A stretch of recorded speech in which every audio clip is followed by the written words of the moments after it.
Regarding Oke, baik. Ya. Jadi seperti yang saya katakan sebelumnya bahwa konsep-konsep analisis itu merupakan pendalaman ya, pendalaman dari konsep kalkulus ya. Maksudnya pendalaman begini. Pertama, kalau di kalkulus kita bekerja untuk fungsi biasanya dari R ke R ya, atau paling tidak suatu interval ke R ya. Lalu misalnya carilah misalnya menghitung kalau di kalkulus. Hitunglah limit X menuju 1, 2X tambah 3. Nah, dihitung. Ya banyaklah cara-caranya ya. Karena untuk yang saya katakan tadi itu tidak terlalu sulit. Karena untuk fungsi-fungsi polinom itu sebenarnya menghitung limitnya kita langsung substitusi saja. Mengapa seperti itu? Sebenarnya di kalkulus sudah ada petunjuk-petunjuknya. Walaupun sebenarnya menghitung limit itu malah banyak soal-soalnya tidak boleh disubstitusi gitu. Misalnya X menuju 1, X menuju 1, X kuadrat kurang 1 per X kurang 1 gitu. Nah kalau disubstitusi jadinya apa? Ya, kita dapat 0 per 0 ya. Ya gitu. Jadi ya biasanya karena konsepnya X menuju 1 itu X-nya tidak diperhatikan untuk X sama dengan 1. Bukan X-nya tidak sama dengan 1, tapi kita tidak memperhatikan untuk X sama dengan 1. Nah, sehingga kalau X kuadrat kurang 1 dibagi X kurang 1 itu, kalau X-nya tidak sama dengan 1, maka X kurang 1 itu bisa dicoret. Ya, yang bagian atas diuraikan ya menjadi X kurang 1 kali X plus 1. Kemudian yang di bawah X kurang 1.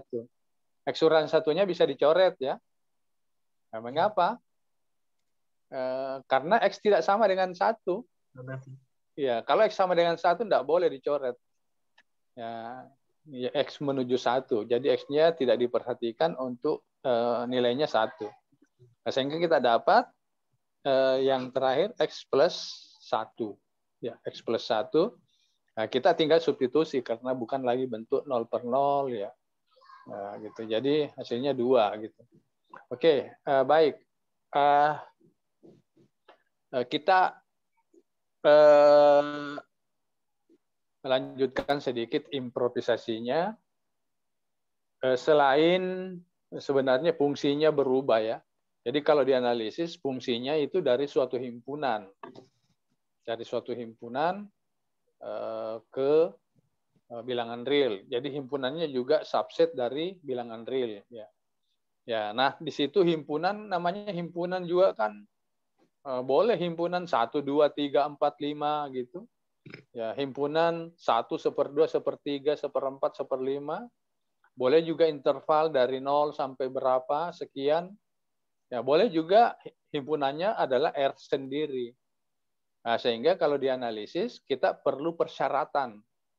Kalau kita mengatakan limit X menuju C, Fx, apa syaratnya C? Ya, nah di video itu saya sudah sampaikan bahwa C itu harus merupakan titik akumulasi. Ya, accumulation point atau banyak namanya ya. Cluster, akumulasi, cluster, titik limit, ya banyak namanya gitu. Persekitaran. Iya, oke. Jadi di situ bedanya ya. Jadi C-nya harus titik cluster. Oke, titik cluster apa sebenarnya titik cluster? Ya, titik cluster itu titik yang di sekitarnya itu bertimbun-timbun titik gitu. Jadi apa? Ya, dia padat sekali di sekitar titik itu, ya, padat sekali.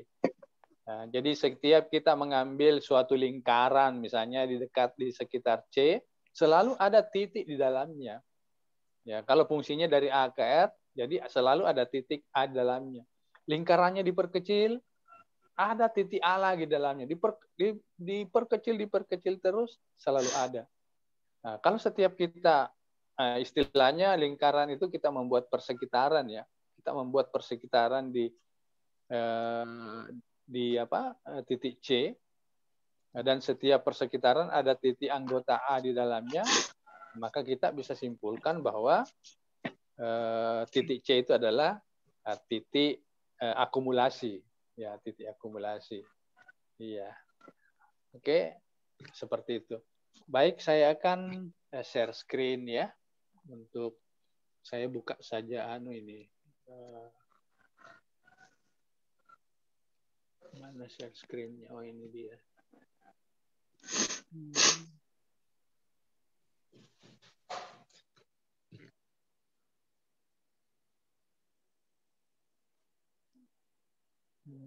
Mana?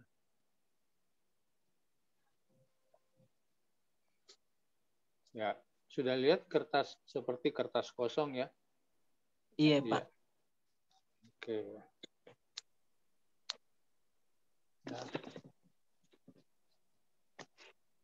Nah, untuk yang pertama, kita sebenarnya mengulang kembali dari video yang saya unggah ya.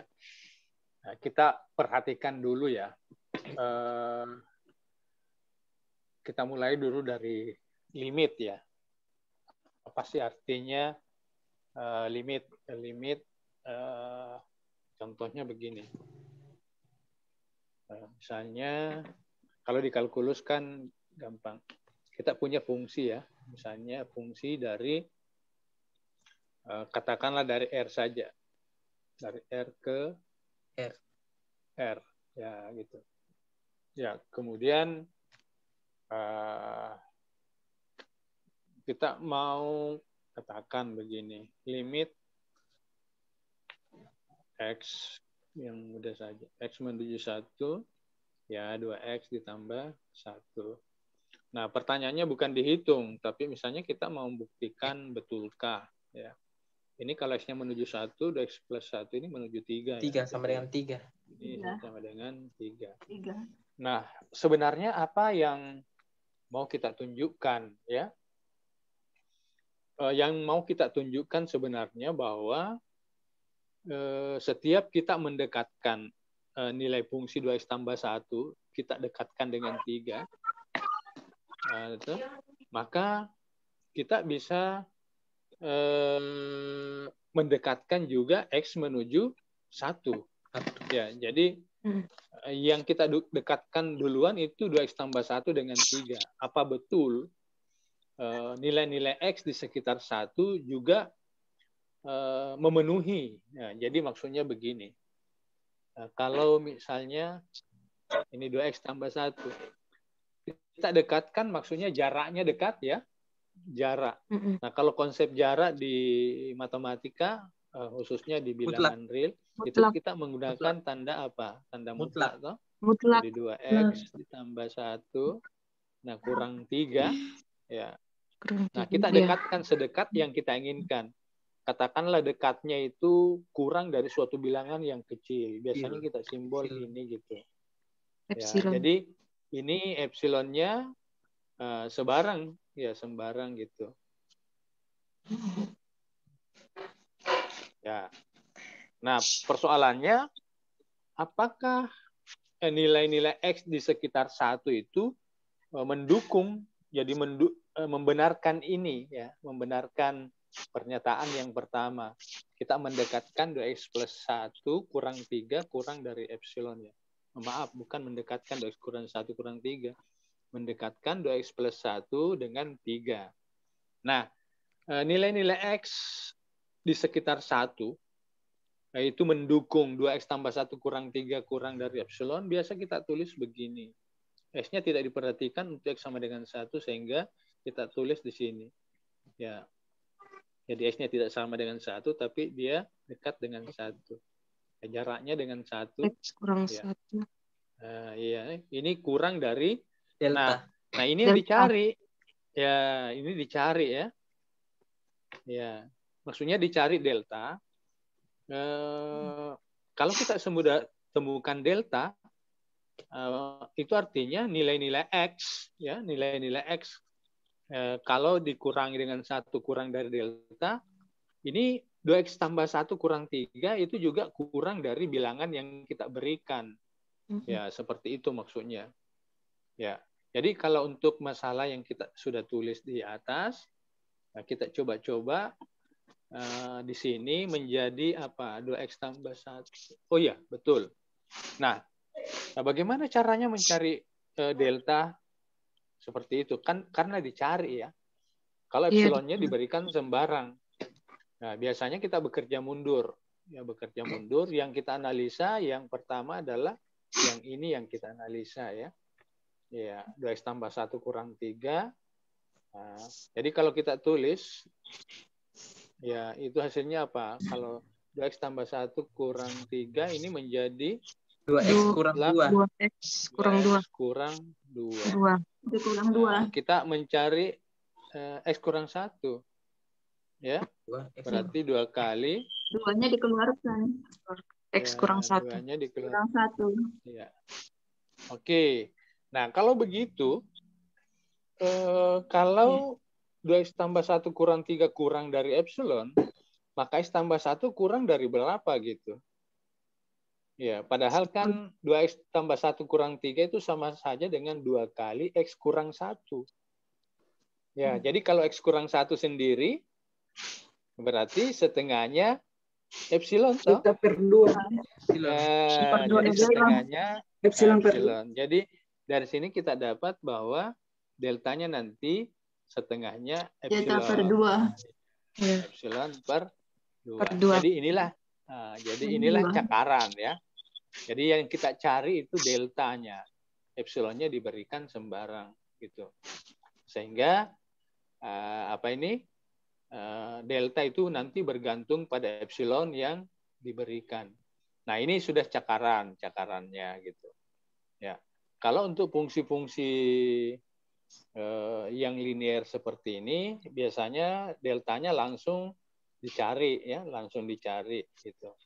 Tapi untuk fungsi-fungsi kuadrat, ini biasanya deltanya tidak bisa langsung ya. Sebenarnya kalau menurut saya bisa saja, tapi bentuknya terlalu aneh gitu, terlalu memang persis, tetapi susah dicari gitu. Ya, susah dicari. Saya berikan contoh begini. Ya, coba-coba kita misalnya improvisasi lagi. Misalnya limit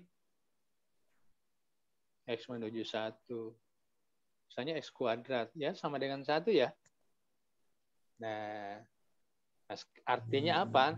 Nah, kita mau mencari delta. Jadi, berapa nanti nilainya delta? Ya, ini ya, delta. Ini dicari supaya apa? Ini X kuadrat. X kuadrat kurang 1. Kurang dari epsilon gitu ya. Nah, ini epsilonnya sebarang ya. Ya.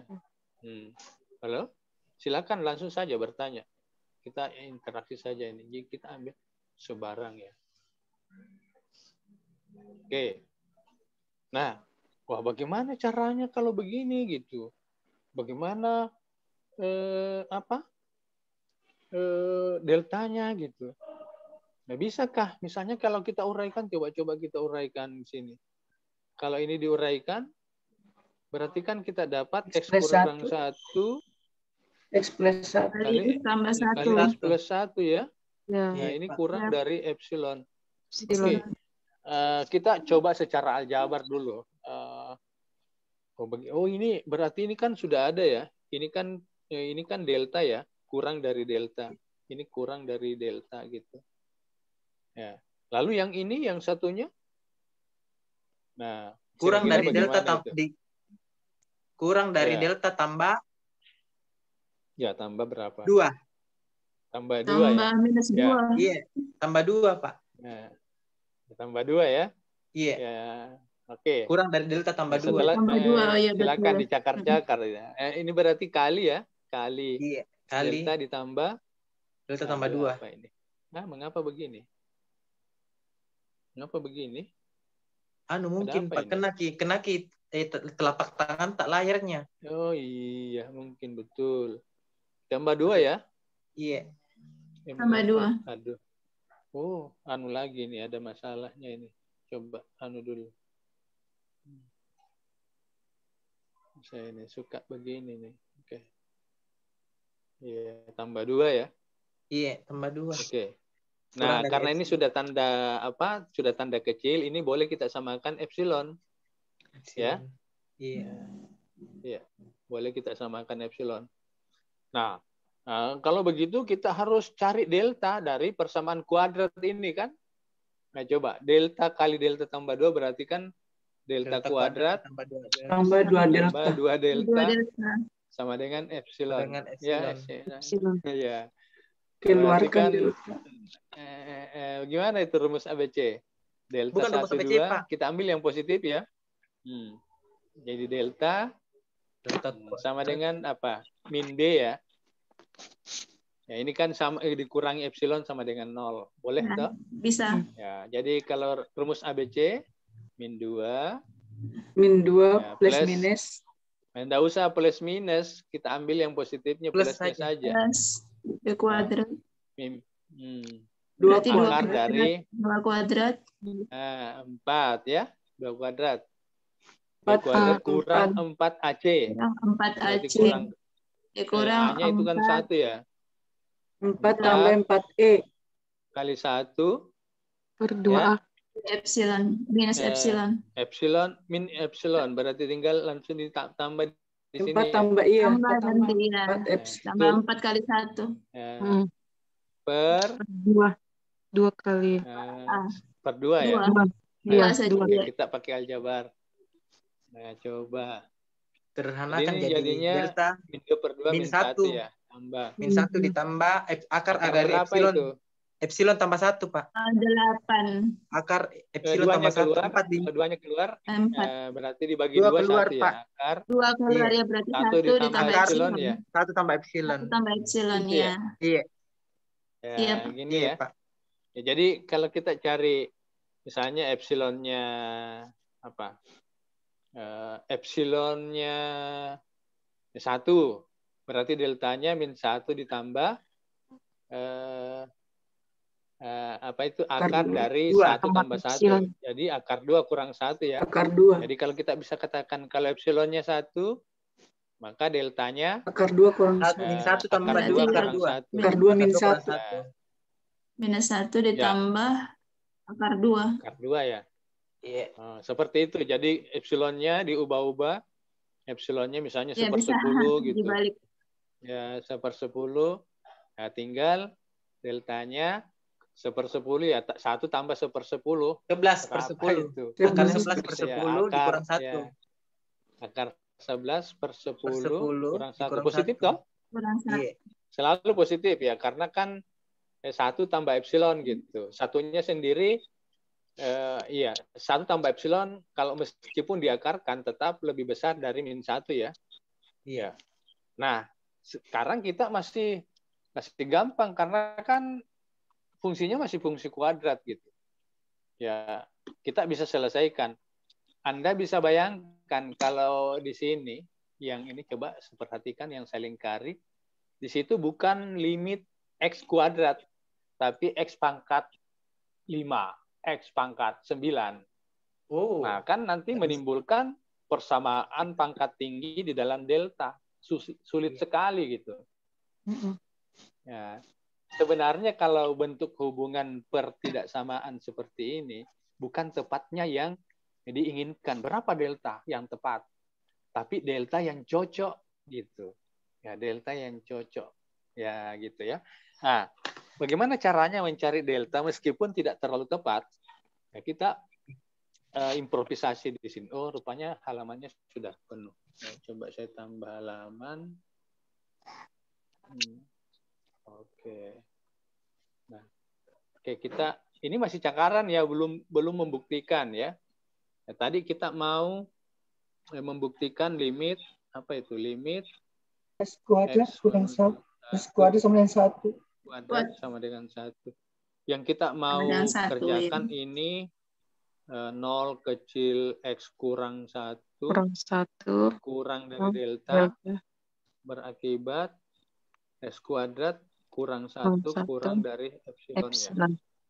Nah, coba-coba kita ada yang misalnya dia carinya begini.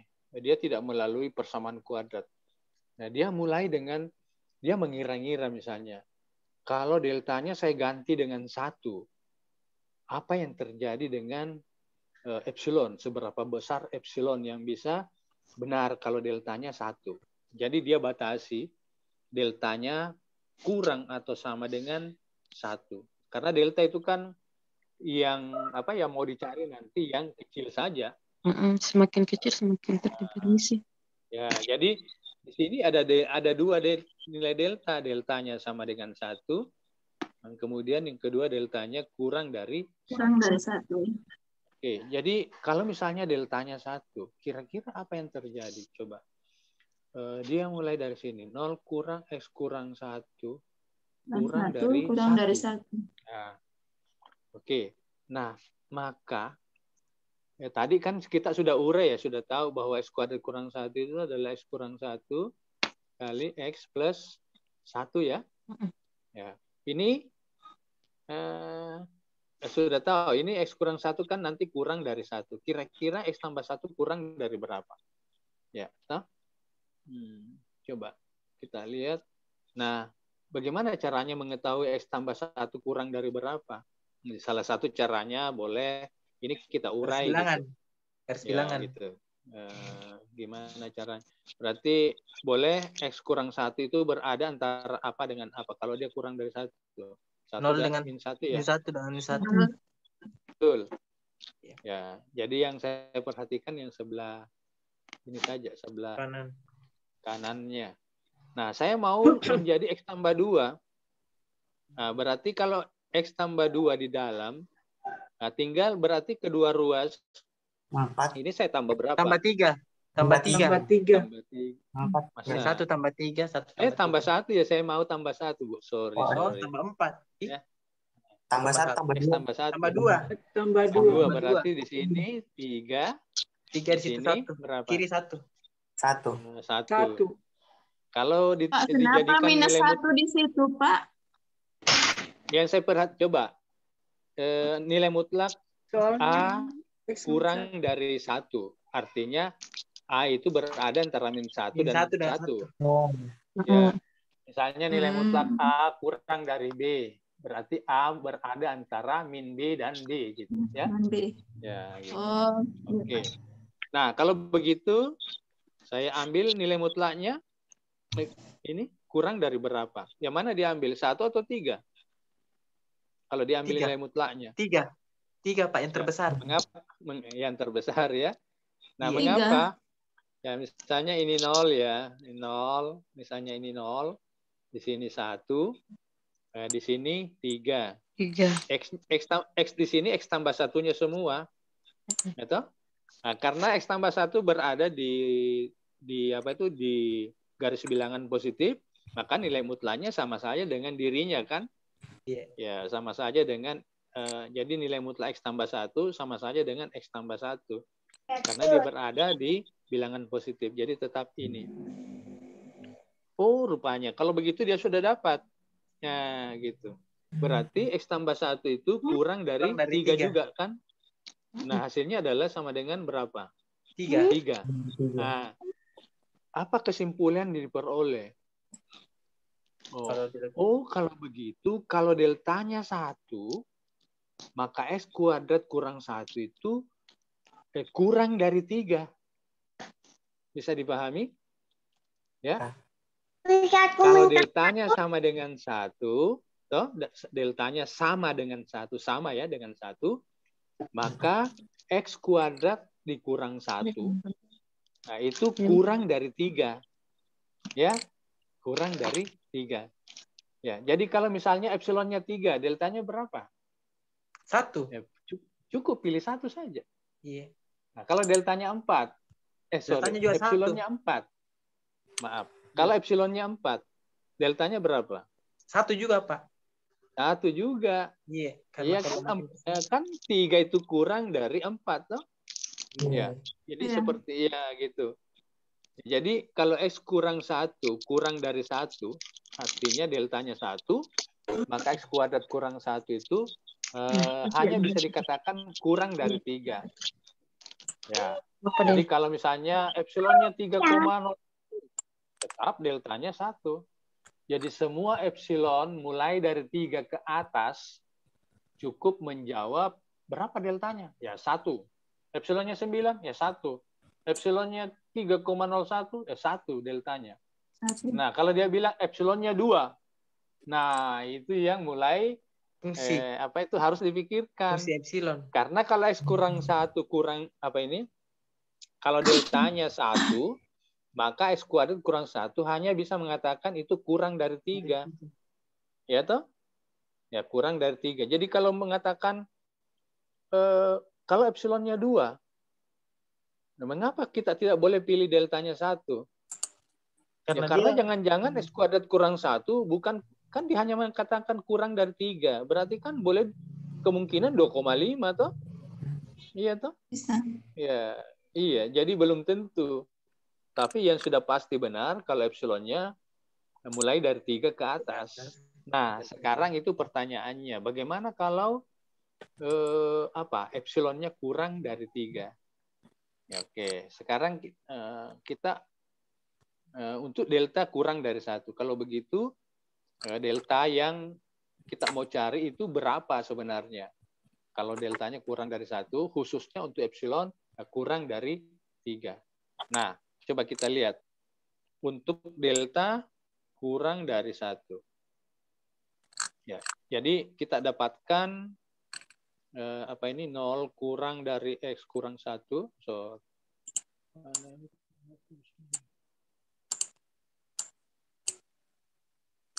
X kurang dari 1 kurang dari delta. Nah, deltanya kita belum tahu ya. Nah, ini berarti Maka X kuadrat kurang 1 kurang dari epsilon. Nah, ini tadi bisa Faktorkan. diubah menjadi X kurang 1 dikali X tambah kali 1. X ditambah 2 kali 1. X tambah 1. Nah, kita kurang dari epsilon. Epsilonnya kita tidak tahu besarnya ya, tapi yang jelas kurang dari 3 gitu. Nah, ini yang pertama kurang dari delta ya. Delta. Ya, kurang dari delta. X tambah 1, bisa enggak kita katakan kurang dari 3? Bisa. Nah, mengapa? Karena masih masuk jenuhnya, Pak. Itu di garis bilangan. Kan tadi kita sudah bisa melihat delta sama dengan 1 saja. Akibatnya ini X tambah 1 itu ya ini ya. X tambah 1 kurang dari 3, apalagi kalau deltanya kecil. Ya. Jadi X tambah 1 tetap bisa kita katakan kurang dari 3. Ya, dari sini kita sudah bisa lihat bahwa ini kalau kita samakan dengan epsilon, mengapa boleh sama? Karena tanda kecilnya sudah muncul. Ya, andaikan tanda kecil di situ bukan tidak muncul tapi tanda sama, maksudnya kita harus tulis tanda kurang dari epsilon gitu. Nah, berarti apa yang kita dapat dari sini?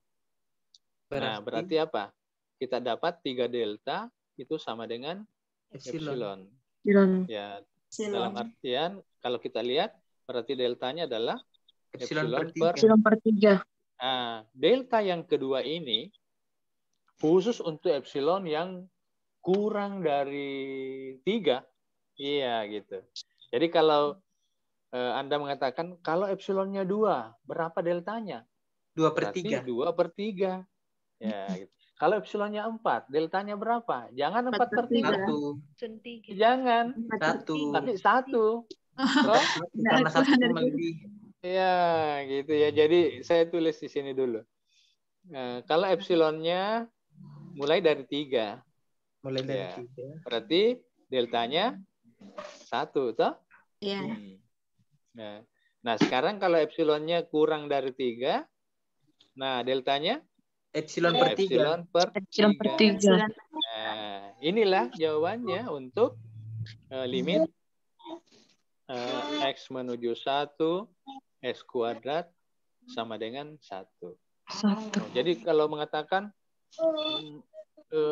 jadi ada 2 macam delta yang kita pilih bergantung epsilonnya. Jadi kalau epsilonnya besar gitu, mulai dari 3 ke atas, cukup bilang deltanya 1. Kalau epsilonnya sudah kurang dari 3, Anda mengatakan deltanya adalah epsilon per 3. Nah, ada salah satu cara menulis. Karena ini kan kelihatannya, ini betul ya, tapi kurang efisien gitu. Ya, bagaimana mengatakannya?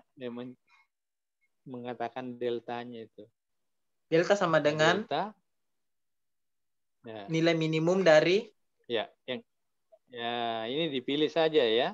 Yang mana minimum dari lebih kecil ya, minimum dari 1 dengan epsilon per 3. Epsilon per 3. Ya, gitu ya. Nah, coba kita lihat. Nah, kalau epsilonnya 4, deltanya berapa? 1 atau 4 per 3? 1, Pak. Karena lebih kecil 1 daripada 4 per 3. 1. Iya. Makanya, kalau epsilonnya 2, mana yang lebih 2 per kecil? 3. 1 atau 2 per 3?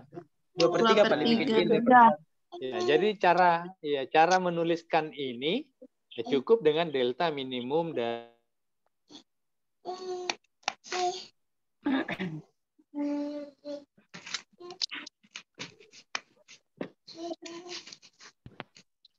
Apa suaranya?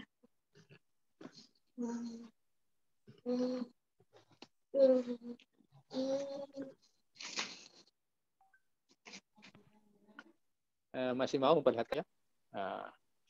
Kita ke contoh yang biasanya muncul, tapi kayak ini. Misalnya fungsinya tetap fungsinya dari R ke R ya. Kita dari R ke R saja dulu. Dalam artian X menuju berapa, itu pasti titik cluster ya. Nah, kita lihat dulu ini. Limit X menuju 1/2 ya. Itu 1/X berapa limitnya? Tidak ada. Menuju 1/2. Bagaimana gambarnya kan cuma masa tidak ada. Ya, coba. 2 Pak. 2 mungkin. 2 Pak. ini. Sorry. 2 ya? Iya, 2. Ya, kan kalau misalnya begini gambarnya ya. Ya. Kalau di sini 1/2, maka tingginya ini 1/X ini berapa? 2 ya? 2. Gitu ya. Ini sama dengan 2. Nah, kalau kita menggunakan kriteria epsilon delta tadi, bagaimana membuktikannya? Nah, artinya apa? Kita hanya mau cari delta.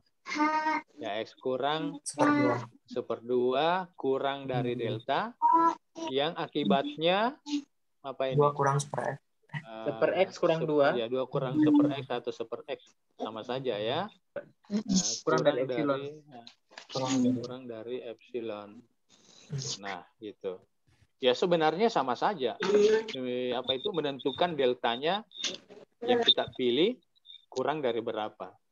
Ya, jadi orang bisa batasi, saya mau deltanya paling besarnya berapa. Yang tadi itu kan deltanya paling besarnya 1 ya. Kan minimum dari 1 atau epsilon per 3. Nah, kira-kira ini deltanya paling besarnya berapa?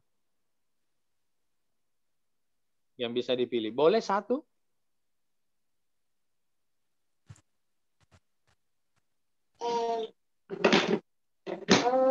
Ya. Boleh. Hati-hati kalau memilih delta yang paling besar. 1/2-nya kira lupa. Ya. Ingat kalau deltanya 1, artinya X X kurang 1/2 kurang dari delta, artinya kalau deltanya 1 kan limit X menuju 1/2 ya, berarti 1, ini misalnya ini 1, di sini 2, nah di sini. Ya, jadi X-nya itu kalau 1/2 ke belakang sejauh 1, berarti dapat min 1/2 di sini ya. Jadi X-nya itu berada di sini semua gitu. Ya. Ya. Jadi disinilah tempatnya X kurang 1/2 kurang dari 1. Oh, enggak boleh di karena enggak memenuhi sampai sana. Boleh tidak? Tidak boleh, Pak. Tidak boleh karena melewati 0. Di 0 itu kan 1/X nilainya tinggi sekali gitu kan. Ya, jadi ini untuk 1/X perlu hati-hati memilih delta yang paling besar. Kalau X kuadrat tadi tidak ada masalah. Anda boleh delta paling besarnya 2, boleh. Cuma mungkin tapi pasti berubah delta yang keduanya. Ya, seperti itu ya. Jadi boleh kita ambilkan X menuju 1, berarti deltanya paling besarnya 1/2. Jangan 1/2 tapi 1/4 gitu. Jadi setengahnya lagi supaya tidak kena nolnya toh. Iya. Ya 1/4. Ya. Nah gitu. Ya, jadi deltanya sudah 1/4. Nah, oke. Jadi sekarang bagaimana mengurai ini? Kita urai dulu yang ini, 1/X kurang 2. Tuh. Apa uraiannya supaya kita bisa improvisasi nanti? 1 dikurang 2. Coba. 1/X kurang 2 kalau diuraikan jadi 1 kurang 2X kurang 2 ini sama dengan berapa ini? Nilai mutlak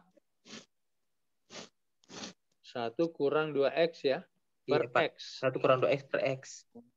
Oh ya, 1 kurang 2X per X. Nah, oke. Mungkin masih bisa diperbaiki bentuknya. 1 kurang 2X kan X kurang di atas kan X kurang 1/2 ya? Iya. X kurang 1/2 berarti dia 2X kurang 1. Nah, sudah betul. Ya. Kalau begitu apa yang supaya X kurang 1/2 di dalam? Berarti 2 keluar ya? 2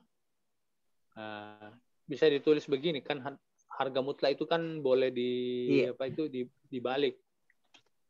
Ya. Bisa enggak ini? Tah? Iya.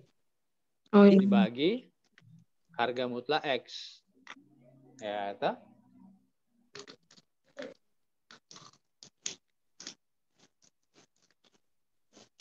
Iya, Pak. Bisa. 2X kurang 1/2 X. Oh, berarti dibawa lagi ke rubah di 2X kurang 1/2. Nah, kita bisa X kurang bisa? 1/2 ditambah 1/2. Oke. Iya, Pak. Ya. Saya mulai dari X kurang 1/2 sama dengan 1/4. Kurang dari 1/4. Jadi nilai mutlak X kurang 1/2 kurang dari 1/4. Oke, kita buka tanda mutlaknya. 2 tanda mutlaknya berarti min 1/4 kurang dari X kurang 1/2 kurang dari 1/4. Nah, betul toh? Iya. Nah, gitu. Nah, sekarang kalau X saja, yang mana saya mau tuju? Yang sebelah kanan, Pak. Saya mau tuju yang sebelah kanan yang ini, tetapi yang atas atau yang bawah? Nah, X kurang 1/2 kan sudah yang ada bawah, kurang dari 1/4. Yang bawah. Nah, yang bawah toh? Iya. Kalau begitu, harus X-nya sendiri di sini. Berarti yang ruas kanannya berapa? 3/4. Masing-masing ditambah 1/2 ya? Iya. Yang sebelah kanannya 3/4. Sebelah kanan 3/4. Sebelah kiri 1/4. 1/4. Sebelah kiri min 1/4 tambah 1/2 berapa? 1/4, Pak. Oke, 1/4 ya. Nah, sekarang saya mau harga mutlak X itu yang saya pilih yang mana gitu? Apakah kurang dari 3/4 atau lebih dari 1/4?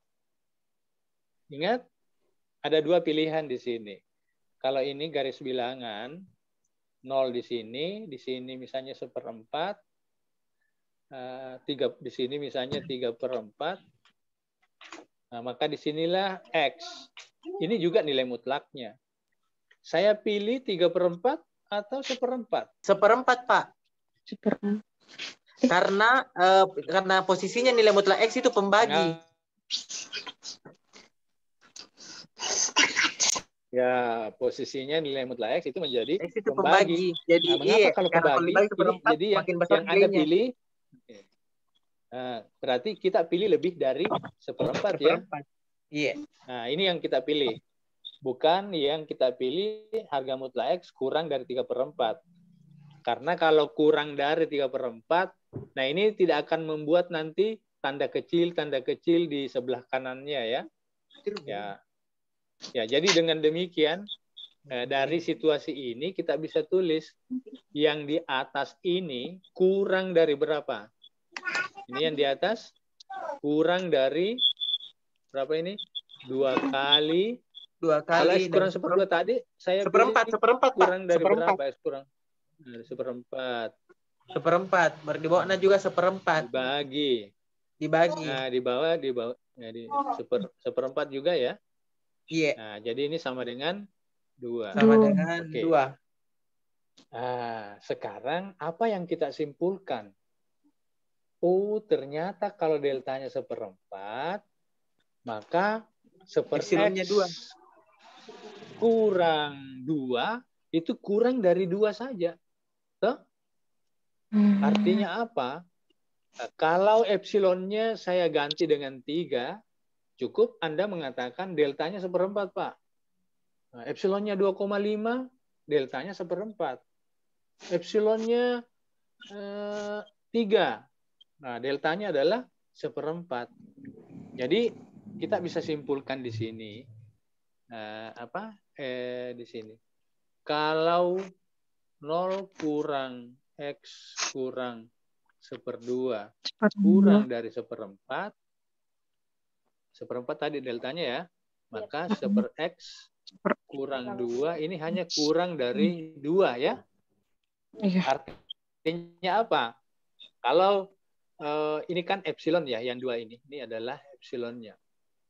Jadi kalau 1/X kurang 2 kita ambil kurang dari 5, ya tetap kita mengatakan X kurang 1/2 kurang dari 1/4, Pak. Mengapa? Karena kalau X kurang 1/2 kurang dari 1/4, maka 1/X kurang 2 kurang dari 2, dan 2 itu kurang dari 5.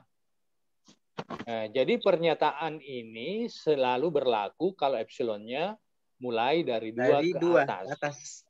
2 ke atas. Ingat ya? Nah, seperti tadi problem yang pertama, kalau ada yang mengatakan kalau 1/X kurang 2, saya buat kurang dari 1. Berapa deltanya? Wah, kita tidak bisa menjawab deltanya 1/4. Ya, karena jangan-jangan kalau deltanya 1/4 ini kan 1/X kurang 2 malah kurang dari 1,9. Jadi belum tentu benar ya. Oke, sekarang kita cari untuk berapa nilai delta kalau epsilonnya sudah kurang dari 2. Nah, kita tadi sudah bisa menulis begini. 1/X kurang 2 itu sudah diubah menjadi 2 kali X kurang 1/2 per nilai mutlak X ya. Oke. Nah, X kurang 1/2, jadi kalau kita deltanya ini kan yang kita ambil kurang dari 1/4. Tapi kita belum tahu. Ya, kita belum tahu. Berarti X kurang 1/2 itu kurang delta toh? 2 kali delta. Ya. Nah, nilai mutlak X lebih besar dari berapa tadi? 1/4. Lebih besar dari 1/4. Iya. Ya, gitu. Nah, kalau Anda samakan dengan epsilon, 2 kali delta per 1/4 sama dengan epsilon, deltanya berapa? Dari sini dapat deltanya berapa? Kalau ini sama dengan epsilon, deltanya berapa? Epsilon per 8. 2 kali delta dibagi 1/4 sama dengan epsilon.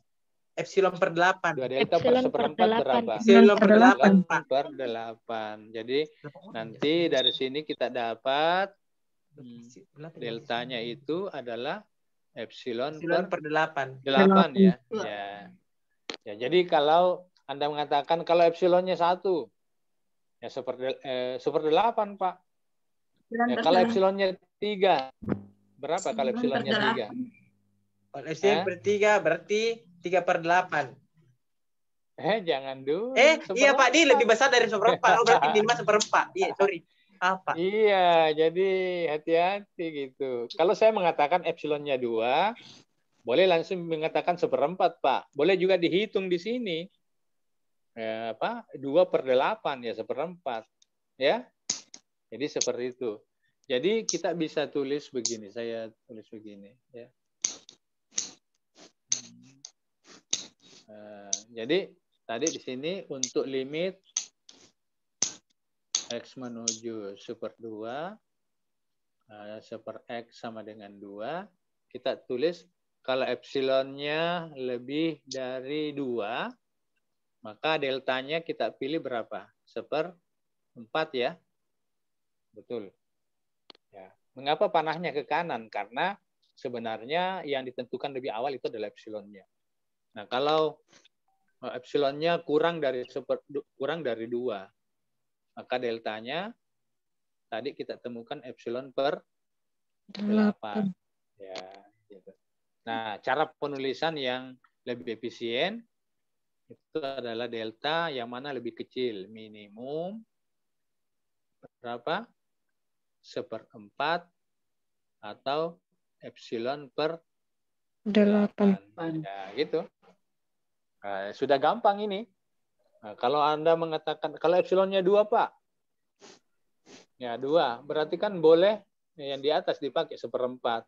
Atau kalau mau menghitung, 2/8, Pak. Ya, 1/4 juga lagi. Karena minimumnya tuh kebetulan sama ya. Dipilih saja salah satunya. Ya, seperti itu cakarannya ya, cakarannya. Nah, kalau membuat membuat tulisan buktinya, kalau sudah ada cakaran, sudah gampang ditulis. Nah, misalnya ada yang mengatakan buktikan limit, misalnya begini. Buktikan apa ini? Limit X menuju super 2, super X sama dengan 2. Nah, masih ingat? Membuktikan limit X menuju super 2 untuk super X sama dengan 2 artinya apa? Ya, untuk setiap epsilon positif ada delta positif. Nah, sudah dapat toh deltanya? Sedemikian sehingga jika harga mutlak X kurang 2 lebih dari 0 kurang dari delta, maka super X kurang 2 harga mutlaknya kurang dari epsilon. Nah, dari kalimat bukti itu ya kita cara membuktikannya karena epsilonnya harus sembarang ya. Cara membuktikannya apa? Kalau kita tulis bukti, misalnya kita ambil epsilonnya sebarang. Mengapa sebarang ya? Mengapa sebarang? Karena diambil kan definisinya kan untuk setiap epsilon. Berarti kan untuk membuktikannya kita ngomong dulu. Misalnya epsilonnya saya sudah ambil. Artinya mengambilnya itu sebarang gitu. Nah, karena sudah ada cakarannya, berdasarkan cakaran bisa dipilih di sini. Dipilih. Ya, langsung saja deltanya itu adalah minimum dari 1/4 dengan epsilon per 8.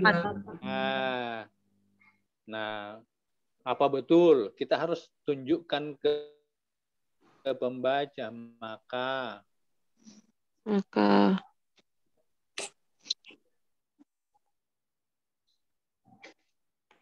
untuk kurang 1/2 kurang besar dari 0 oleh nanti diperoleh super X kurang 2 nanti kurang dari epsilon ya toh? Nah, kita mulai berjibaku di sini bagaimana memaksanya kurang dari epsilon. Ini tadi bisa masih sama dengan ya, maaf, masih sama dengan ini kalau diurai menjadi sama dengan berapa tadi? Begini ya. 2X kurang 1/2. Betul ya? Masih ingat? Iya, per mutlak Nah, X. Mutlak Ya. X. gitu ya. Nah, tadi kan apa? 2 kurang 2 kali X kurang. Ya, gitu ya. Ya, Nah, Pak. ini ya oke. Nah, ini kurang dari S kurang 1/2 kan kurang dari delta, berarti 2 kali delta per berapa ini? Nilai mutlak X-nya lebih dari 1/4 ya. 1/4. Berarti tanda kecilnya masih berlaku. 1/4. Ya, gitu. Nah, ini sama dengan berapa ini? Kalau sama dengan 8 delta ya? Ya, mengapa 8 delta. Nah, 8 delta. 8 kali delta. Nah, ini benar-benar baru 8 delta. Nah, sekarang deltanya kan minimum dari 1/4 atau epsilon per 8. Iya. Bisakah ditulis sama dengan epsilon? Ya. Coba. Ini kan 8 kali Karena epsilon per 8. minimum dari 1/4 koma 8 kali dengan per 8.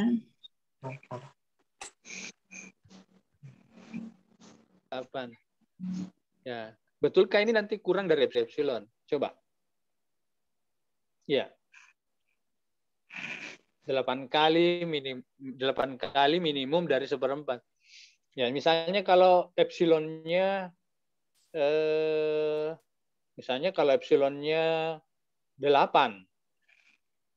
Nah, epsilonnya 8. Berarti kan yang mana lebih kecil 1/4 atau jangan sampai salah. Epsilon per 8 ya. Iya. Kalau epsilonnya 8, coba kita lihat. Berarti yang deltanya itu minimum 1/4 atau 8 per 8. 1 berarti yang kita pilih 1/4 ya. Nah, sekarang kita perkalikan. 8 kali 1/4. Berapa itu? 2. Nah, berarti 2 kan kurang dari berapa yang saya bilang tadi epsilonnya? Epsilon. 8 tuh? 2 kan kurang dari 8. Betul toh? Kurang dari 8. Dan ya. Epsilonnya 4. Epsilonnya 4. Yang mana lebih kecil? 1/4 atau 4 per 8? 1/4 lebih kecil. 1/4. 1/4 kecil, Nah, berarti 8 kali 1/4 berapa? 1/2. 8 kali 1/4 2. 2. Nah, 2 kan kurang dari 4 toh? Ya, Kan betul. epsilon saya bilang tadi 4. Nah, sekarang epsilonnya 2. Epsilonnya 2 berarti 1/4 itu. 1/4 dengan 1/4. Sama. Berarti tetap 1/4. 8 kali 1/4 2. Ya, 2. Apa ini? Iya. Nah, 2 sama dengan epsilon toh? Iya, Pak. Kan 2 tadi saya bilang. Oke, kalau begitu ini sama dengan saja. Karena tanda kecilnya kan sudah muncul di sini toh? Ya, berarti di sini tidak usah tanda kurang dari, tapi sama dengan saja. Ya, itu kan hanya mau mengatakan semuanya ini 1/S kurang 2 kurang dari epsilon. Sekarang kita turun. Epsilonnya 1. Epsilonnya 1 toh? Nah, sekarang mana yang lebih kecil 1/4 atau 1/8? 1/8 lebih kecil dari 1/4. 8 kali 1/8 berapa? 1. Persis ya. Nah, demikian semua. Nah, iya, jadi kita sudah bisa katakan bahwa 1/X kurang 2 kurang dari epsilon. Nah, inilah kalimat ini adalah kalimat bukti bahwa kalau X kurang 1/2 itu kurang dari delta. Deltanya itu ada 2 macam, minimum 1/4, epsilon per 8, maka X 1/X kurang 2 nilai mutlaknya nanti kurang dari epsilon. Barulah kita bisa katakan itu berarti atau ini berarti limit X menuju 1/4 untuk 1/X, fungsinya 1/X ini sama dengan 2. Jadi bisa kita simpulkan berdasarkan yang di sebelah ya. Jadi ini berarti ditulis saja. Berarti limit X menuju 1/2 X ini memang sama dengan 2. Seperti itu ya. Oke. Iya. Jadi kalau sudah menulis buktinya, sudah ada cakaran, ya sudah mudah. Ya, jadi dibuat dulu cakaran ya, supaya itu melancarkan nanti kita menulis buktinya. Kan menulis buktinya kan sudah gampang. Pertama diambil epsilon positif sebarang, lalu dipilih deltanya berapa, tinggal diisi dari cakaran.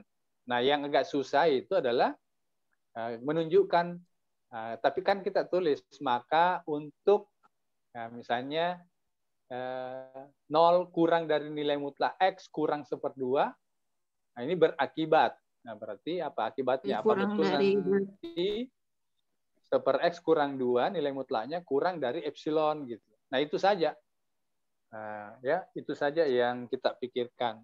Jadi hanya tiga kalimat, tidak 3 kalimat. Yang terakhir itu kalimatnya panjang karena betul-betul mau menunjukkan bahwa harga mutlak 1/X kurang 2 nanti dipaksa kurang dari epsilon. Iya. Nah, seperti itu ya. Jadi ini yang jadi yang saya harapkan Anda membuat cakaran dulu. Ya.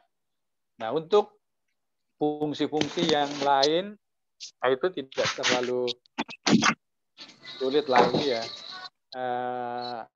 Karena polanya sudah ada.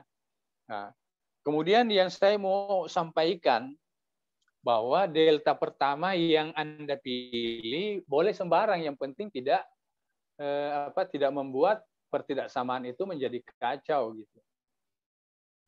Ya, misalnya limit X kuadrat, ada yang mengatakan, Pak, saya mengerjakan ini misalnya. Limit X menuju 1, X kuadrat kan sama dengan 1. Nah, dia mau, bagaimana Pak kalau 0 kurang X kurang 1-nya, saya ambil kurang dari 2. Ya boleh. Nah, kira-kira deltanya bagaimana nanti? Ya. Nah, kalau deltanya kira-kira bagaimana? Nah, ini kan artinya apa? Nanti kalau X kurang 1 kurang dari 2, maka X kuadrat kurang 1 berapa ini? Jadi X kurang 1 kali X ditambah 1 kurang dari berapa kira-kira? Ini kurang dari 2. X tambah 1-nya kurang dari 3 mungkin juga ya? X tambah 1-nya ditambah 2, kurang dari 4. Kurang dari 4. Kan X kurang 1 menjadi X tambah 1, itu ditambah 2, berarti ini 4. Nah, berarti 8, ya 8.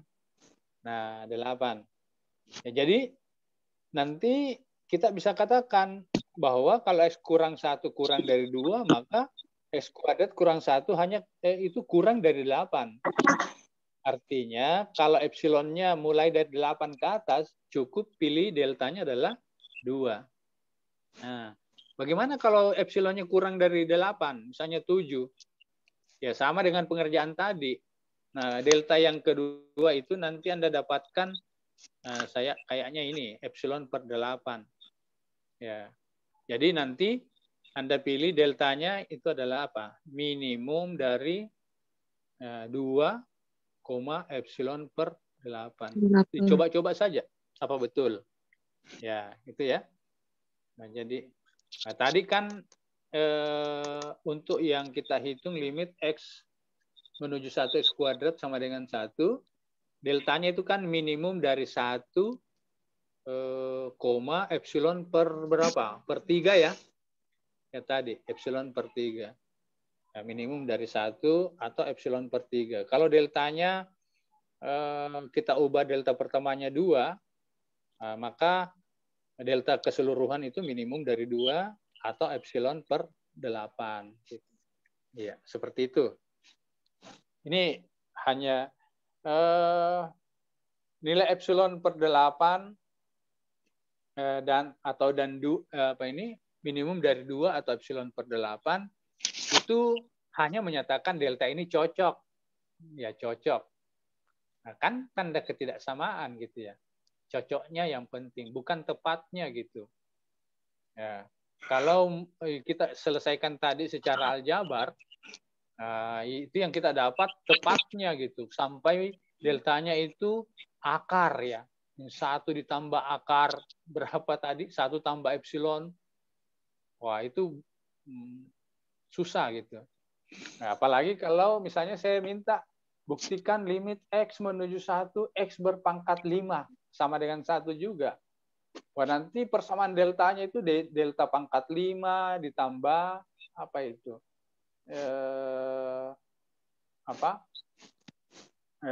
Mungkin jadi persamaan delta untuk delta berpangkat 5.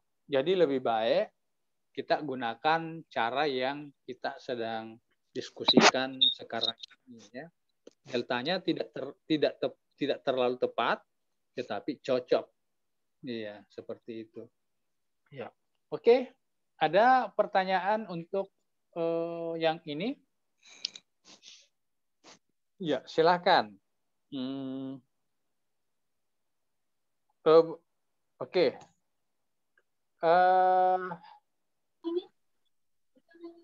Kita keluar dulu dari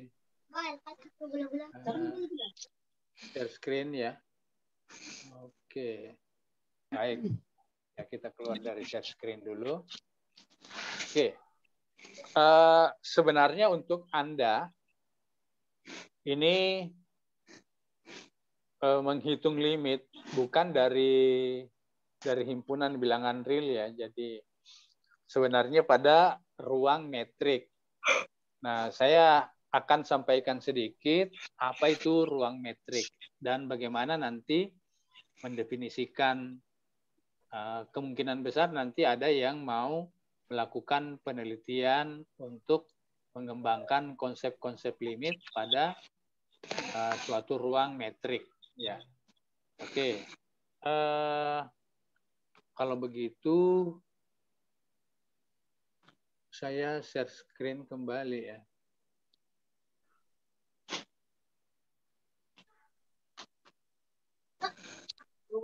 Mau pakai ini saja deh. Iya, pakai ini saja. Oke. Baik.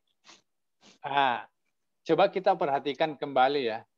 Definisi limit X menuju C, misalnya limit X menuju C, Fx sama dengan L. Nah, definisinya kan mengatakan begini. Tapi ingat ini adalah fungsi dari R ke R kembali. Nah, definisinya kan mengatakan limitnya itu sama dengan L jika berlaku ini untuk setiap epsilon positif. Ya. Delta. Ya, ini untuk setiap ya terdapat ya karena ini terdapat delta positif. Ini sedemikian sehingga apa sedemikian sehingganya? Nah, ini dia. Kalau X kurang C kurang dari delta, maka Fx kurang L. Kurang dari epsilon. Kurang dari. Sekarang yang kita lihat, ini kan ada tanda.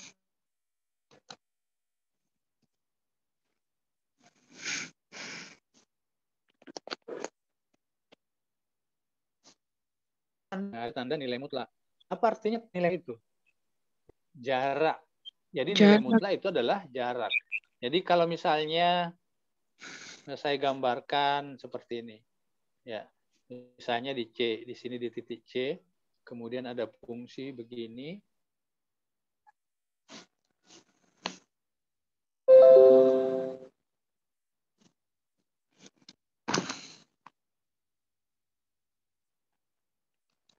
Nah, apa artinya nilai mutlak X kurang C kurang dari delta C, ya, di sekitar C, ini lebarnya adalah delta. Ya, jadi X yang ada di sekitar C, Delta. ini dua-duanya delta lebarnya ya, ke kanan delta, ke kiri delta. Nah, itu adalah namanya jarak X kurang C, kurang dari delta ini, itu jarak, tapi jaraknya pada sumbu X ya, pada sumbu X. Ya, gitu. Pada sumbu X. Nah, apa fx kurang L? Nah, nilai fx-nya kan, nilai fx kurang L, kalau ini adalah L, ya ini adalah L, ya maka fx kurang L, kurang dari epsilon, artinya fx itu X yang ada di dekatnya C tadi, ya gitu ya, X yang ada di dekatnya C, ya itu. Kira-kira sampai di mana ini fx kurang? Oke. Nah, epsilonnya nah, kita ambil ini. Jadi misalnya epsilonnya di sini. Nah, ini adalah epsilon gitu. Ini adalah epsilon. Nah, epsilon itu batasnya jaraknya fx dengan L. Nah, fx maksudnya x-nya itu diambil di dekatnya C. Kalau x-nya di dekatnya C kan nilainya ada di sini toh. Ya, ini semua yang saya buat titik-titik. Ya, inilah nilai-nilai fx. Nah, fx kurang L selalu kurang dari epsilon yang saya buat tadi ini. Nah, berarti jarak fx kurang L itu di sumbu apa? Di sumbu Y itu? Di sumbu Y. Iya, sumbu Y. Nah, di sumbu Y, fx. Nah, jaraknya fx dengan L itu jarak di sumbu Y. Nah, orang mulai mengembangkan di sini. Apa sebenarnya itu jarak? Apa sifatnya jarak sehingga bisa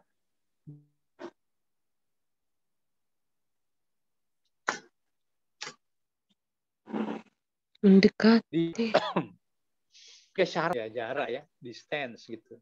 Nah, syarat pertama, kalau kata saya mengatakan ini D, kalau misalnya jarak saya distance yang bahasa Inggris itu pakai D ya, jarak D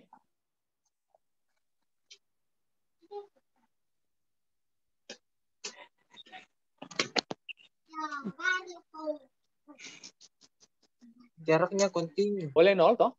Jarak itu kan boleh 0. Misalnya kebetulan kalau A dengan B itu sama. Nah, misalnya jaraknya Jakarta ke Jakarta ya 0. Jaraknya Semarang ke Jakarta ya positif toh? Nah, jadi kemudian yang kedua, jarak A dengan B ini sama dengan 0 jika dan hanya jika A-nya sama dengan B. Nah, ini syarat kedua. Nah, syarat ketiga, jarak dari A ke B itu harus sama jarak dari B ke A. Ya, ini simetri. Itu sifat jarak yang ketiga.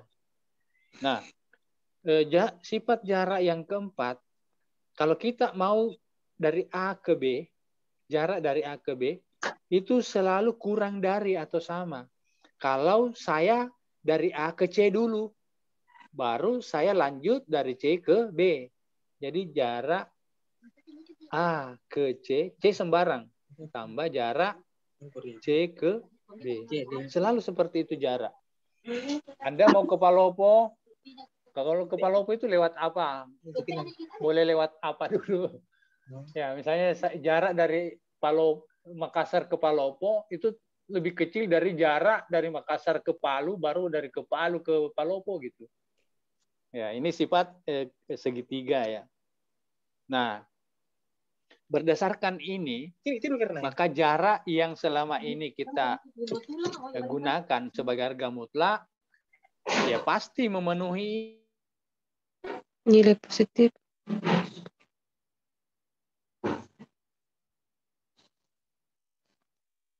Ini adalah harga mutlak A kurang B, ini pasti memenuhi. Mutlak kan selalu nilai positif atau 0 toh?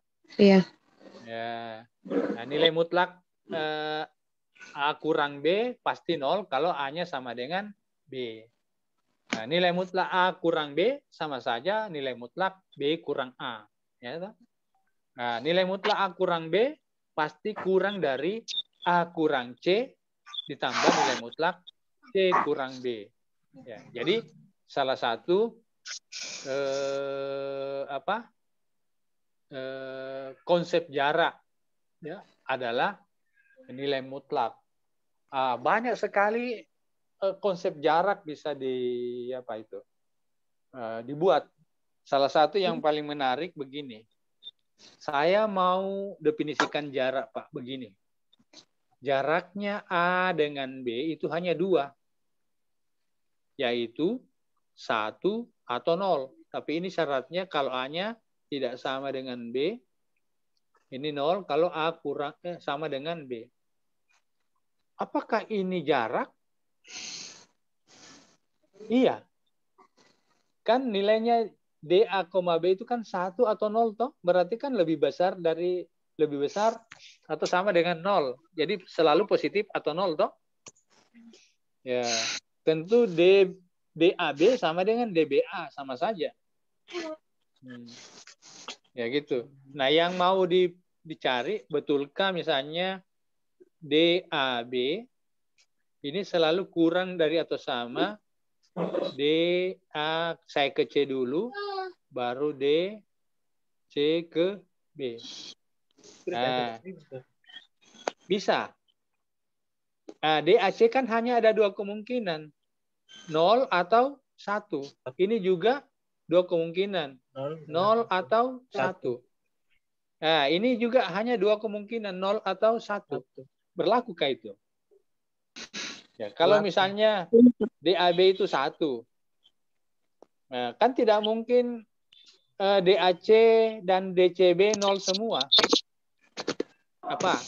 Jangan sampai katanya, Pak, jangan sampai DAB itu 1. Ya. Lalu DAC itu 0. DCB juga 0. Adakah kemungkinannya begitu? Coba kita lihat. Kalau DAB itu 1, artinya A-nya tidak boleh sama dengan B toh? Nah, A-nya tidak sama dengan B. Oke. Aduh. Oke. DAC kan boleh 0. Karena apa? Misalnya A-nya sama dengan C, pasti DAC sama dengan 0. Kalau A-nya sama dengan C. Ya.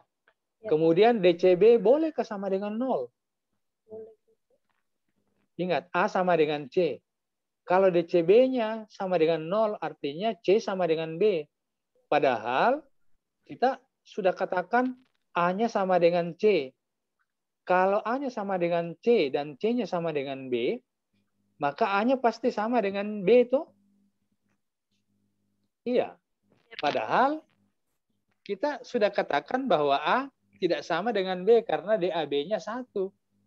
Jadi tidak mungkin lebih besar DAB dibanding DAC ditambah DCB gitu. Jadi selalu berlaku. Nah, kalau begitu, kalau ini dipakai sebagai jarak, DAB itu hanya 2 nilainya, 1 atau 0, maka jarak misalnya 3 ke 5 bukan 2, yaitu 1. Ya. Jadi jarak 2 titik berbeda di bilangan real itu sama dengan 1. Kok bisa, Pak? Iya bisa, kan didefinisikan. Ya. Nah, yang hanya berbeda kalau jarak dari 2 ke 2.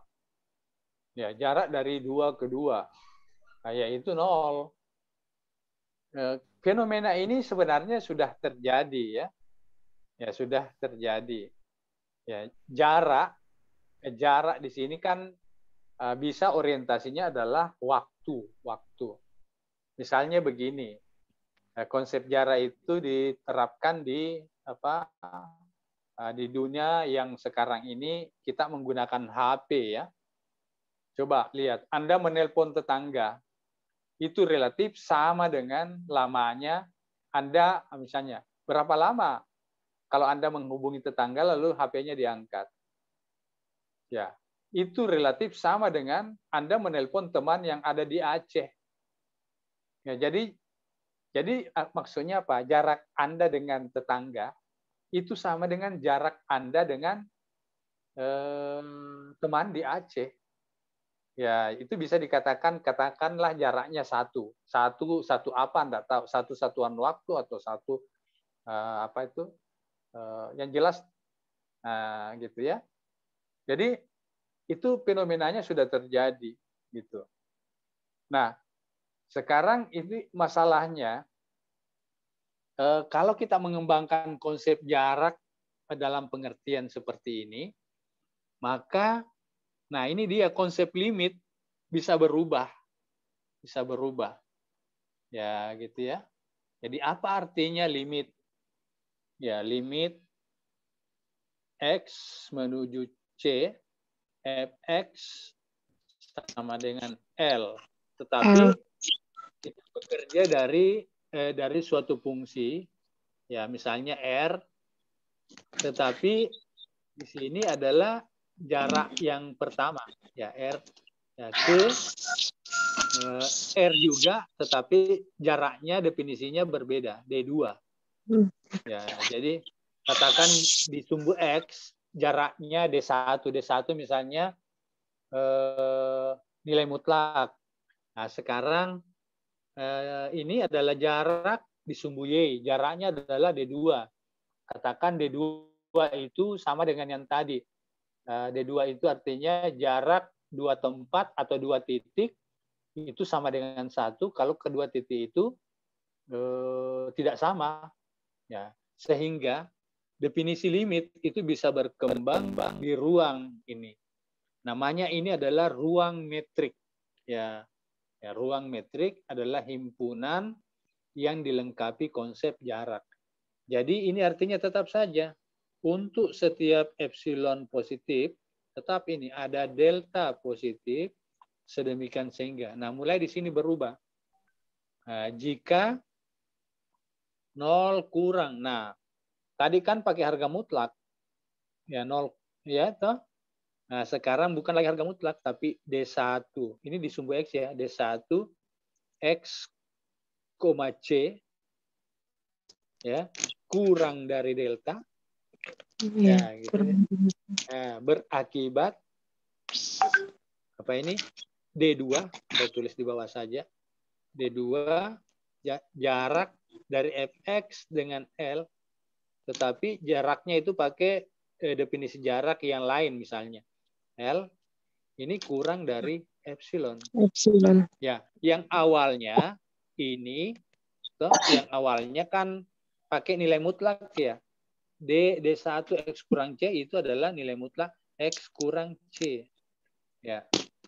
Kalau yang ini awalnya dari Fx kurang L. Gitu. Kurang dari epsilon. Tapi ini sekarang pakai D2. Nah, D2 itu adalah konsep jarak. Nah, kalau yang tadi kita gunakan itu hanya harga mutlak semua. Sekarang kita pakai konsep jarak. Nah, konsep ini bisa Anda kembangkan, membuat himpunan-himpunan yang menggunakan konsep jarak seperti ini. Oke, saya coba-coba membuat lingkaran. Jadi, mengapa ini wawasannya saya kembangkan sedikit, membuat lingkaran dengan konsep jarak yang berbeda. Pertama, kita lihat di misalnya ini ruang berdimensi 2 ya, R2. Dengan konsep jarak misalnya D1. Apa itu D1?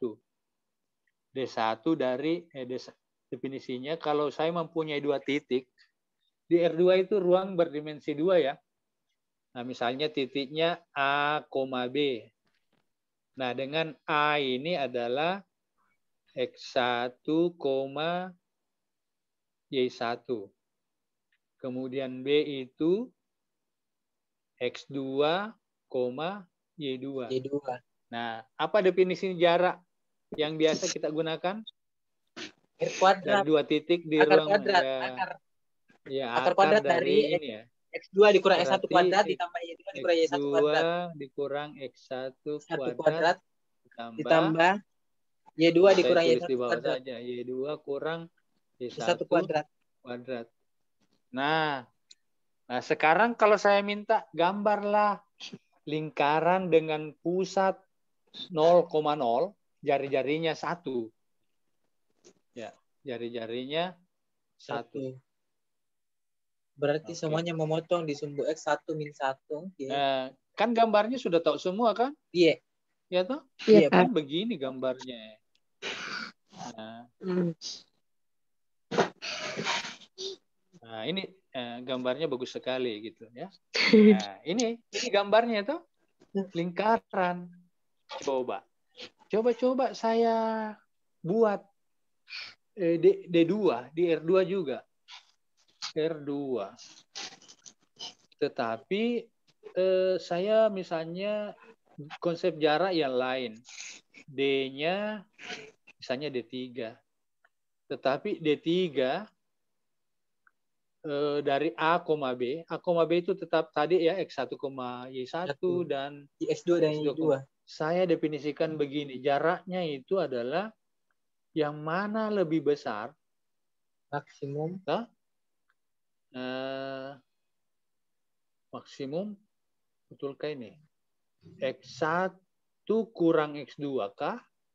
Atau Y1 kurang Y2? Nah, ini jarak ya. Kita coba-coba. Ini kan semua pakai tanda mutlak toh. Harga mutlak X1 kurang X2, harga mutlak Y1 kurang Y2. Ini pasti positif ya atau nol toh? Ya, pasti dong positif karena harga mutlak maksimumnya lagi. Kalau jarak dari A ke B pasti sama dengan B ke A. Ya bisa dicek.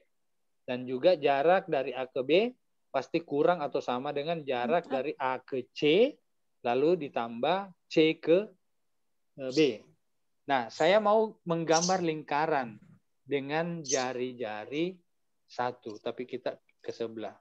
Dengan jarak ini. Mudah-mudahan masih ingat. Oke, lingkaran. Lingkaran dengan jari-jari 1. Lingkaran.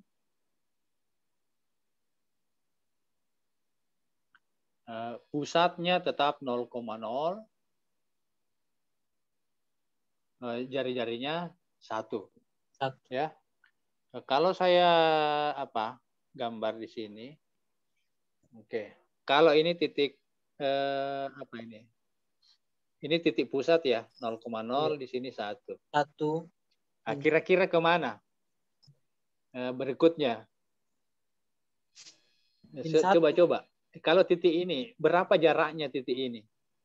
Akar 2. Ini 1,1. Ini titik 1,1. Berapa jaraknya? Akar 2. Jaraknya. Akar 2. Asta. Jaraknya sudah saya ubah dong. Kan 1,1. Ingat dulu jaraknya kita sudah ubah. Coba.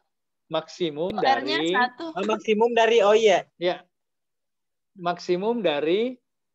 ini kan maksimum 1, dari... 0 dengan 1 dan ya, 0 kurang 1. 1 kurang 0 dan 1 kurang 0. Berarti 1 iya, Pak. Berapa jaraknya itu? 1 toh? Iya. Jaraknya 1 ke situ. Ya, D3. Nah, titik di sini. Di sini 1,1/2. Berapa jaraknya ke sini? 1. Tetap 1, Pak. 1 juga. Karena maksimumnya diambil ya terbesar. Oh, maksimum dari itu. Selisihnya dengan pusat. Maksimum dari 1 kurang 0 ataukah 1/2 kurang 0. Berarti lingkarannya dong kalau saya kan ke atas di sini. Iya. Ya. Nah, kalau begitu benarkah lingkarannya begini? Tidak, Pak. Kotak. Persegi. Ini lingkaran ini. Satu semua jaraknya ini. Kayak kotak. Ini adalah lingkaran. Dengan konsep jarak yaitu maksimum dan ini lingkaran. Jadi Coba Anda bayangkan begitu besarnya pengaruh definisi jarak ya terhadap apa? Kita kan selama ini bekerja menggunakan Pitagoras gitu ya. Ya oke lah dari sampai SMA ya Pitagoras, tetapi kalau kita mau mengembangkan konsep-konsep dengan di ruang yang misalnya satu saja, misalnya kita bekerja membuat geometri analitik dengan konsep jarak maksimum dari jarak X A, B adalah ini, maksimum dari ini, ini, maka Anda bisa membuat segitiga yang bentuknya lain. Jadi ya kan seperti itu. Ya, misalnya segitiga yang sama sisi. Seperti apa itu gambarnya segitiga sama sisi kalau jaraknya diubah gitu, konsep jaraknya diubah. Nah, ini adalah salah satu batu loncatan untuk mengembangkan ilmu pengetahuan ya. Ini ruang metrik. Jadi satu saja konsep jarak Anda pilih, maka definisi-definisi yang sudah Anda buat sebelumnya justru representasinya bisa berbeda ya pada saat digambarkan gitu. Demikian juga konsep limit.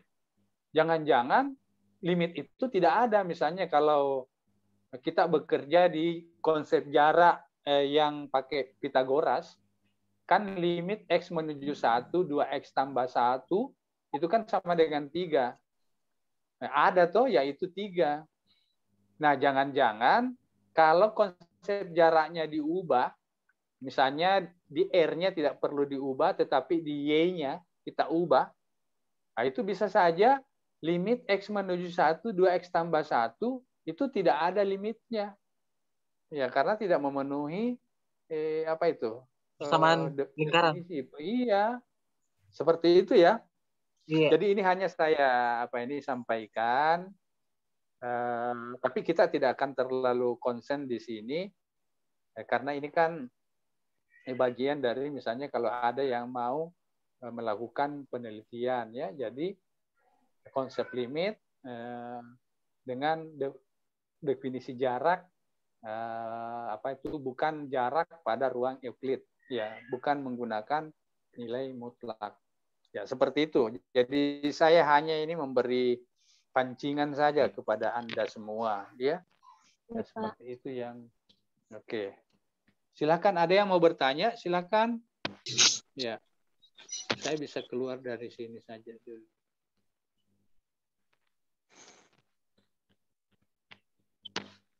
Ya, oke.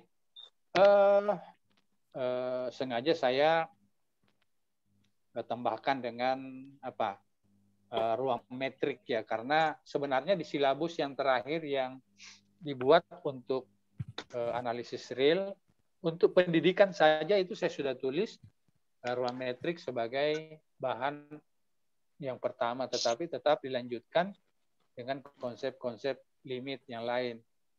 Saya juga tidak tahu di sains karena bukan saya yang buat, tapi kayaknya dipakai semua ya di sains dan di pendidikan.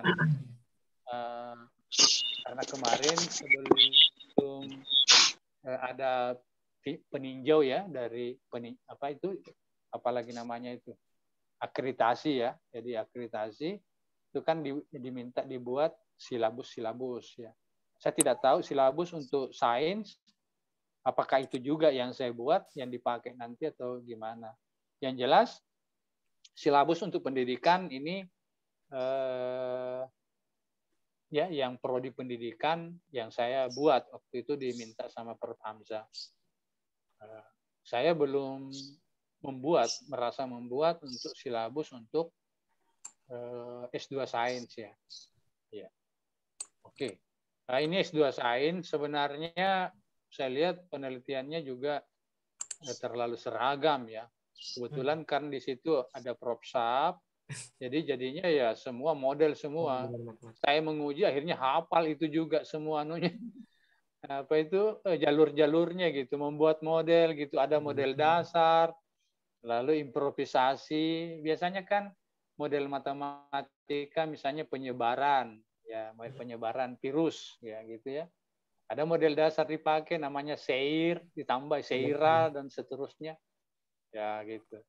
Tapi oke lah, siapa tahu di situ kan ada Pak Abdi, ada Bu Ahida. Biasanya saya membimbing tapi sebagai pembimbing kedua karena saya orang pendidikan. Ya. Nah, ada Bu Ahida, ada siapa itu? Ada Prof. Siapa ini? Termasuk Ibu Aswi dipakai ya. Ibu Aswi dengan Pak Dekan MIPA gitu. Suardi. Ya Pak Dekan kan kemarin yang saya uji ya Pak Suardi ya.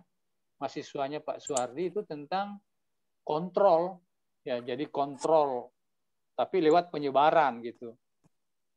Penyebaran. Jadi ada penyebaran virus tapi dengan pakai masker, dan misalnya kalau orang pakai masker dan vaksin itu bisa kontrol, jadi kontrol penyebaran.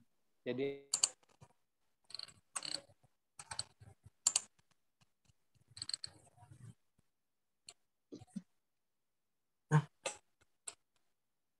saya kok bukan orang pemodelan, jadinya hafal juga gitu ya. Ada yang bisa membimbing Anda. Karena begini, sebenarnya penelitian terapan itu bagus ya. Walaupun saya orang dari murni, ya, waktu saya S2 juga penelitiannya memang penelitian murni ya, penelitian murni tentang teori operator gitu. Nah, cuma saya beralih S3-nya ke pendidikan ya, gitu ya. Ya, itu dulu beralihnya itu karena ada penyebabnya gitu. Penelitian saya di murni itu dinilai sedikit gitu. Penelitian di pendidikan lebih enak gitu dulu, tapi sekarang terbalik. Malah penelitian terapan yang bagus gitu. Ya, jadi kan ada masanya. Ya, masanya dulu itu pendidikan mudah sekali memperoleh dana ya. Nah, kalau murni dulu tidak bisa, sedikit sekali kasih. Sekarang berbeda, penelitian terapan banyak gitu. Penelitian pendidikan sulit tembus. Ya, jadi silakanlah. Banyak, misalnya variabel-variabel di statistik bisa diteliti ya. Misalnya penyebarannya melalui statistik, analisis statistik untuk penyebaran virus bisa. Ada Bu Aswi itu bisa. Bisa, bukan membuat model tapi mungkin lain ya, memprediksi. Ya, orang statistik itu senangnya membuat prediksi ya. Ya, jadi misalnya ada penyebaran virus dari dari waktu ke waktu, apalagi ini kan sudah 2 tahun virus COVID. Lalu dibuat prediksi tahun 2022 betulkah hilang itu? Hilang COVID kira-kira gitu ya. Seperti itu. Ya, saya kira maksud saya begini, usahakan penelitiannya Anda itu bervariasi nanti ya. Ya. Oke, banyak. Dosennya kan sudah cukup banyak. Ada Ibu Asri, semua itu orang statistik, orang terapan gitu. Oke, saya kira pertemuan kita untuk kali ini ya sudah cukup. Ya, mudah-mudahan